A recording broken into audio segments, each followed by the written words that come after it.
반도체가 일단 뭐 낙관적이다, 긍정적이다라고 이야기하기에는 현재 업황이 아직은 반도체 업황 자체가 이 하락 사이클을 지나고 있기 때문에요. 다만 이제 주가가 미래를 선반영하지 않습니까? 네. 반도체 기업들의 주가는 미래를 1년 정도 선반영합니다. 이는 우리나라 주식뿐만 아니라 미국 주식도 대만 주식도 모든 나라 주식 모두 마찬가지라고 보시면 되겠는데요. 참고로 말씀드리자면 제가 이미 2010년 초반에 제가 전 세계에 존재하는 모든 주식시장을 대상으로 이 주가가 미래를 얼마나 선반영하는지 쭉 분석한 적이 있어요. 이 작업을 한 3, 4년 진행을 했었거든요. 네. 근데 이제 반도체 기업들 같은 경우에는 얼추 1년 정도 선반영한다라고 보시면 되기 때문에 6개월이 아니군요. 예, 6개월은 굉장히 짧습니다. 어. 실제로는 9에서 12개월인데 실적 발표 기간까지 고려하면 거의 1년 잡으시면 됩니다. 아무튼 1년이라고 잡아도 이제 문제가 없을 것 같은데요. 근데 이제 현재 지금 업황은 당연히 계속해서 안 좋아지는 구간으로 여전히 가격도 떨어지고 있고 이 디램을 이제 보통 대표적인 지표로 삼는데요. 디램의 가격도 계속해서 여전히 하향 추세를 나타내고 있지만 거의 이제 이 하향이 거의 바닥으로 가는 이 기울기가 거의 이제 눕게 되는 그러한 구간으로 들어가면서 1년 뒤는 지금보다 나을 것이다. 그러한 기대감으로 반도체 산업의 전반적인 주가가 반등하고 있습니다. 네. 그런데 그 중에서도 유독 주가가 빠르게 튄 녀석들이 몇 개 기업들이 있습니다. 바로 미국 주식 중에 엔비디아가 있겠고 또 우리나라 기업들 중에도 이 엔비디아와 무언가 관련이 있다라고 생각이 되는 기업들이 유독 크게 오른 걸 볼 수가 있는데요.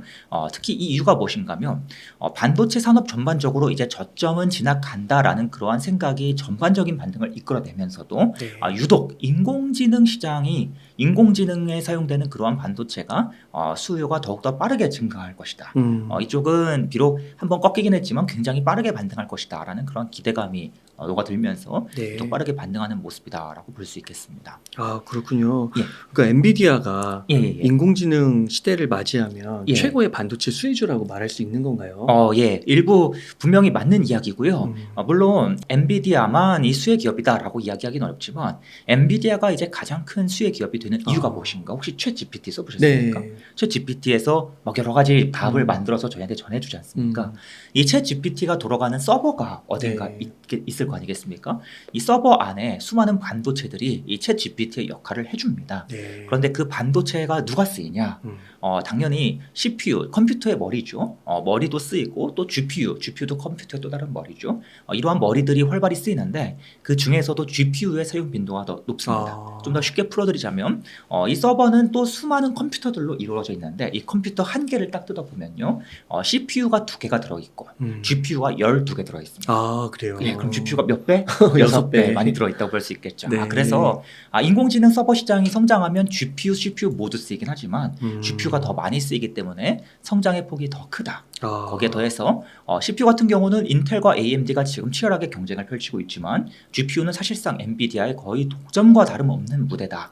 이러한 인식 때문에 엔비디아가 굉장히 호응을 받고 있다라고 보시면 되겠습니다. 그러면은 예. 이제 그 GPU 쪽에서는 엔비디아고요. 예. 또 이제 반도체 그 아까 말씀해 주실 때 GPU 옆에 네. 또 램, 예, 맞습니다. 그 메모리가 또 있어야 되잖아요. 예, 맞습니다. 그래서 그쪽이 아마 마이크론인가요? 예, 마이크론도 있죠. 근데 마이크론의 주가는 좀 대비가 되는 것 같더라고요. 예, 맞습니다.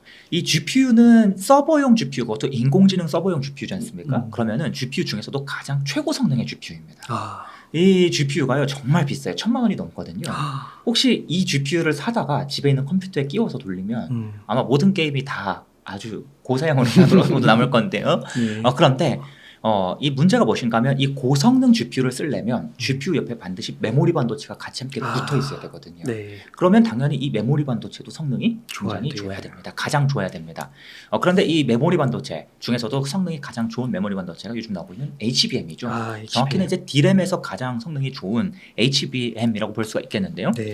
문제는 이 마이크론은 HBM을 준비하는 과정이 많이 늦었습니다. 그래요. 그런데 사실 아이러니하게도 이 HBM을 맨 처음에 이 기술이 등장할 때는 사실 마이크론이 결코 뒤처져 있지 않았었거든요. 그런데 지금은 완전히 뒤처져서 하이닉스가 사실상 주도하고 있고 삼성전자가 바로 바짝 따라가고 있고 그리고 마이크론은 이제서야 제품이 막 나오는 그러한 모습을 보이고 있습니다. 이게 왜 그런가 하면 이 HBM을 조금 쉽게 말씀을 드리자면 GPU라는 칩이 여기에 있고 HBM이라는 칩이 옆에 붙어요. 수평으로 붙습니다. 그런데 과거에 2010년대 초반에 이 HBM이라는 기술이 처음 등장했을 때 그때 마이크론은 조금 다른 방식을 고안했었습니다. 하이닉스는 GPU가 있고 옆에 HBM이 붙는 방식을 선호했는데 네. 마이크론은 이런 방식을 추구했어요. 그러지 말고 GPU 옆에 HBM을 놓지 말고 둘을 다 그냥 수직으로 쌓아버리자. 그럼 훨씬 더 빨라진다. 왜냐하면 이들 칩들이 하나의 건물에 모두 다 들어가서 기능을 하기 때문에 건물이 나뉘어져 있지 않기 때문에 네. 훨씬 더 빨라진다라고 해서 이걸 이제 HMC라고 이제 불렀습니다. 그런데 하이브리드 메모리 뭐 큐브라고 불러요. 그런데 문제는 마이크론이 이 HMC 방식을 구현하는데 너무나 오래 걸렸어요. 기술이 5년이 지나도 이게 완성이 안 되는 겁니다. 너무 어려워서. 그래서 그 사이에 하이닉스가 먼저 HBM으로 치고 들어가서 시장을 확대했고요. 그리고 삼성전자는 어떻게 했는가? 삼성전자도 원래는 마이크론에 붙어 있었습니다. 야, 다 수직으로 쌓는 게 훨씬 유리할 것 같아. 근데 이 시간이 지나면서 보니까 이거 안 되겠다 싶어서 바로 하이닉스 쪽으로 가서 달라붙어서 HBM으로 뛰어든 겁니다. 그렇군요. 그래서 지금 하이닉스가 HBM 1등, 삼성이 2등 두 기업이 합해서 점유율이 90%가 넘습니다. 마이크론은 10%가 안 되는 것이죠. 점유율이 굉장히 낮은 것이죠. 엄청 차이 나네요. 맞습니다. 그런데 이제 엔비디아 같은 기업들은 계속 고성능 GPU를 내놓기 위해서는 하이닉스의 고성능 제품을 빨리빨리 사다 쓸 수밖에 없습니다. 그래서 하이닉스가 지금 크게 수혜를 보고 있는 것이고 네. 그에 반해서 이제서야 이 제품을 하나둘 내놓기 시작하는 마이크론은 가장 뒤처져 있기 때문에 주가가 유독 더 부진한 것입니다. 그렇군요. 그래서 네. 그런가 그 마이크론의 주가는 좀 그렇다 해도 예, 예. SK 하이닉스 주가는 또 괜찮은 것 같더라고요. 예, 하이닉스가 이번에 삼성보다 수익률이 높게 나왔습니다. 원래 메모리 반도체 상승 사이클이 올 때요. 삼성전자와 SK 하이닉스의 실적을 보면 하이닉스의 실적이 더 크게 반등하거든요. 그런데 사실 두 기업의 주가 수익률은 그렇게까지 차이가 나지는 않습니다. 네. 그런데 이번 지금 반등장에서는 하이닉스가 아직까지는 높게 유지되고 있는 걸로 확인이 됩니다. 그 이유가 이 HBM 때문에. 예, HBM 효과가 크다고 볼 수 그렇군요. 있겠습니다. 그럼 이 HBM 쪽에서 예, 삼성전자가 바로 바짝 네. 뛰어가고 있다고 했잖아요. 예, 맞습니다. 그 격차는 별로 안 큰가요? 이 격차가 지금 내부적으로는 6개월에서 12개월 정도로 보고 있는데요. 이 삼성전자는 워낙 이 연구개발 인력도 자본력도 막강한 기업이기 때문에 두 기업의 이 차이가 거의 뭐 무의미할 정도다라고 보셔도 되겠습니다. 다만 아직까지는 새로운 기술, 더 용량이 큰 제품은 계속해서 하이닉스가 먼저 내놓고 있는데요. 이번에 GPU 옆에 이 HBM이 달라붙는다 했지 않습니까? 네. 이 HBM이 기존에는 용량이 16이었습니다. 16GB가 네. 최대였는데 이번에 24GB 제품을 하이닉스가 먼저 내놨습니다. 네. 그런데 이제 삼성이 한 6개월쯤 지나서 또 따라 내놓는 방식으로. 그래서 이 6개월 동안의 격차가 있을 동안은 하이닉스가 좋은 제품을 먼저 공급하는 그런 방식으로 우선은 시장이 전개되고 있습니다. 그렇군요. 그러면은 우선은 이 HBM 자체의 미래는 메모리 반도체의 미래는 밝다고 보세요. 매우 밝다라고 볼 수밖에 없고요. 요 HBM 이야기는 제가 이미 2019년부터 계속 해왔었습니다. 그런데 그 당시에 이제 유튜브 HBM에 대한 이야기도 없었어요. 그런데 이 HBM이 앞으로 이 계속해서 고성능 서버 쪽에서 일단 확대가 될 것이다.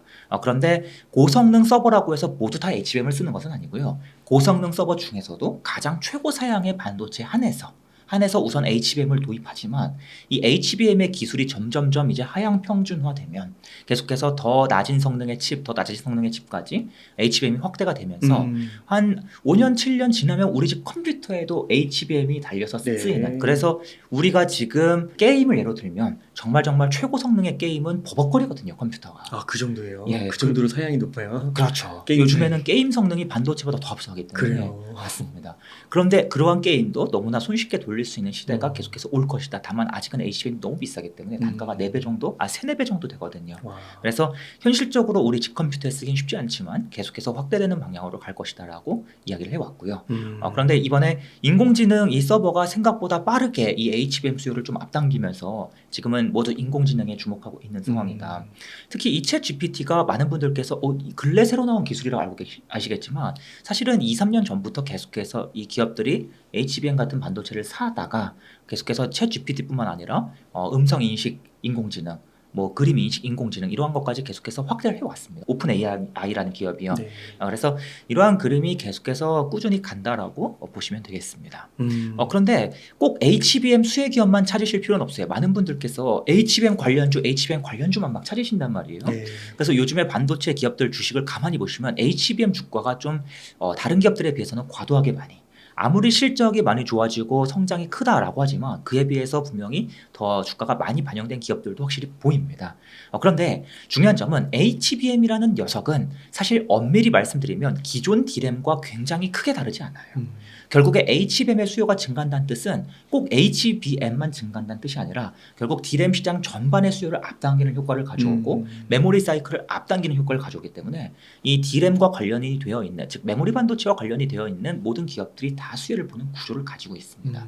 다만 이제 D램의 비중이 높은 기업들이 더 큰 수혜를 볼 수 있겠죠. 그래서 우리가 D램에 관련된 어떠한 사업을 하는 기업들까지 더 폭넓게 보면 좋다. 꼭 HBM과 관련이 있는 우리 HBM 사업을 해요. 그런 기업만 찾을 필요는 없다라고 좀 말씀을 드릴 수 있겠습니다. 그러면은 예. SK하이닉스가 메모리 부분에서는 삼성전자를 막 넘어설 네. 수도 있는 가능성이 있을까요?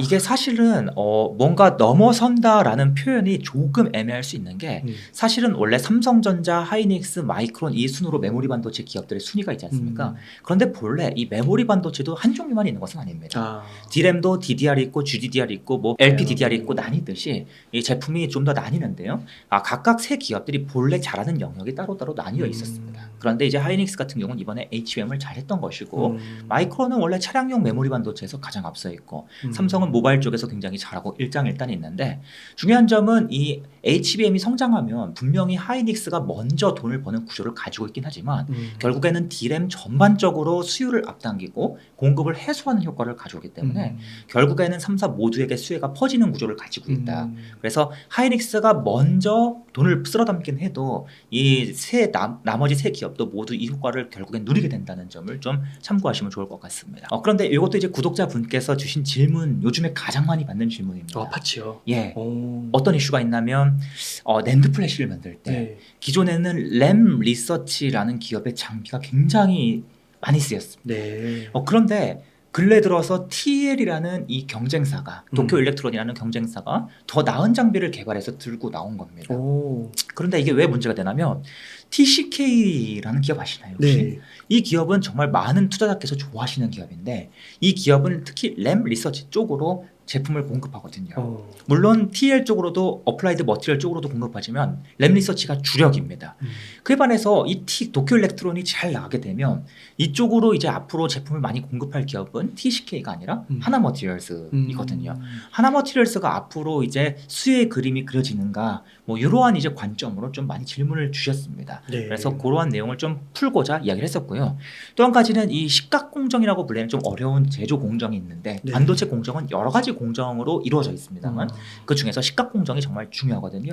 그런데 이 식각 공정에 무언가 새로운 식각 공정이 등장해서 역시나 TL이 더 수혜가 될 것이다. 이러한 질문을 이제 많이 주셔서 제가 그거에 대한 답변을 했던 것입니다. 그런데 그 받았던 질문 중 한 가지가 무엇인가 하면 이 새로운 식각 공정이 도입되면 이제는 실리콘 카바이드 링, SiC 링 좀 어렵죠. TCK, KNJ 라고 말씀드리면 아마 구독자분들께서 아실 겁니다. 이들 기업이 만드는 제품이 필요가 없게 된다. 이제는 쓸모가 없게 된다. 그래서 TCK랑 KNJ는 망할 수도 있다라는 잘못된 소문이 주식시장에 퍼진 바가 있습니다. 그런데 이 극저온 식각이라는 새로운 식각 기술을 알고 계신 분이 거의 안 계시기 때문에 진짜 그대로 다 받아들이신 거예요. 그래서 막 주가도 굉장히 부정적인 모습을 나타내고 또 굉장히 많은 분들께서 실제로 매도하셨고 반도체 박사님이시니까 아는 것 같아요. 맞습니다. 그런데 그렇지 않다. 실리콘 카바이드린 계속해서 쓰인다. 그런데 다만 이 TCK와 하나머티리얼스 간의 경쟁 구도는 좀 변할 수 있지만 이들 기업에 손해가 되는 것은 아니다. KNJ, TCK 주주님들 걱정하지 마시라. 이런 내용들을 좀 언급했던 것입니다. 그래서 걱정하실 필요가 없다는 점 다시 한번 좀 강조드리겠습니다. 제가 반도체 기업을 고르는 몇 가지 기준이 확연하게 있는데요. 많은 분들께서는 이 영상을 보시는 많은 분들께서는 반도체를 잘 모르시는 분들이 많이 계시잖아요. 어려워요. 맞습니다. 반도체를 잘 모르시는 경우에는 보통 어떤 기준으로 고르시는가? 무언가 새로운 기술, 기업들의 기술력 이런 것만 보고서 고르시는 경우가 태반입니다. 그런데 제가 분명히 말씀드렸습니다. 반도체 산업뿐만 아니라 모든 산업 통틀어서 기술력 그리고 기술을 분석해서 투자하는 방식은 사실 개인 투자자들이 할 수 있는 여러 가지 투자 방식 중에서 가장 수익률이 낮은 방식 중 하나입니다. 그래요. 실제로 수익률이 잘 안 나옵니다. 대표적인 사례가 어디에 몰려 있냐면 바이오 섹터에 많이 몰려 있거든요. 그런데 이 기술도 물론 중요할 때가 있습니다. 기술로 수익률을 극대화할 수 있는 경우도 있지만 제가 드리고 싶은 말씀은 그게 불가능하다라는 뜻이 아니라 자꾸만 기술만 쳐다보시거나 기술력만 쳐다보지 마시란 뜻입니다. 다른 더 중요한 변수도 있다는 것입니다. 그렇다면 또 어떤 기준이 있겠는가? 제가 가장 좋아하는 기준 중 하나는 반도체 산업 사이클이 하락 사이클이 온 뒤에 상승 사이클이 오게 되면 반도체 기업들의 주가가 쭉 반등하겠죠. 앞에 영상에서 말씀드리길 지금 이제 메모리 반도체 기업들이 전반적으로 공급을 제어하는 방향으로 가면서 모든 기업들의 반등이 나왔고 그 와중에 인공지능의 수요를 더 촉진시킬 것이다라는 이 이슈 때문에 인공지능 기업들의 주가가 더 빨리 올랐다고 말씀드렸습니다.